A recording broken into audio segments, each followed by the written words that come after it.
What has God shown you that will happen in the future?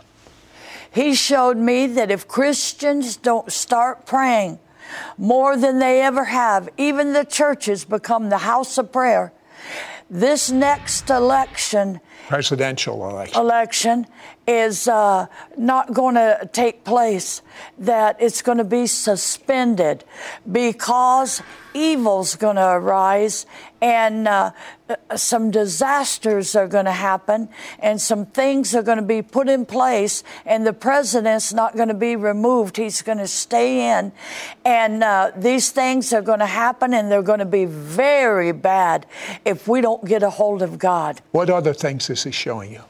He's showing me that the church has got to get back to prayer. Prayer is the power he gave the church.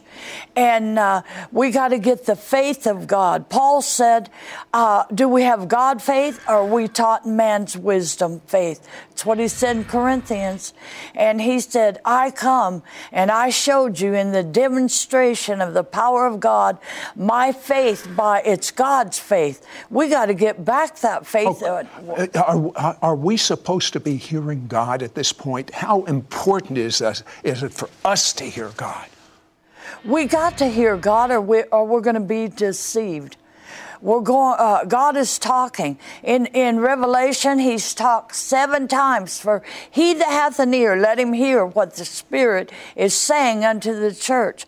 And John the Baptist, remember this, he had to be out in the wilderness. He had to learn the voice of God.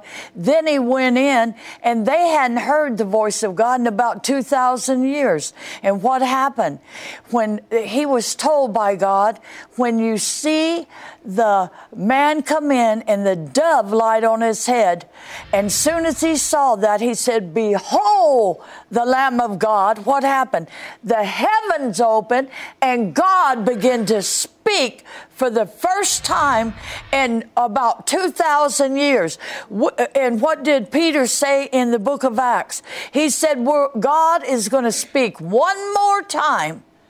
Jesus spoke in heaven, and now he's going to speak to the earth. And we got to know his voice, or we're going to be deceived. Now, what kind of times are coming, in your opinion? Horrible times. Times such, the Bible said, times such as never before.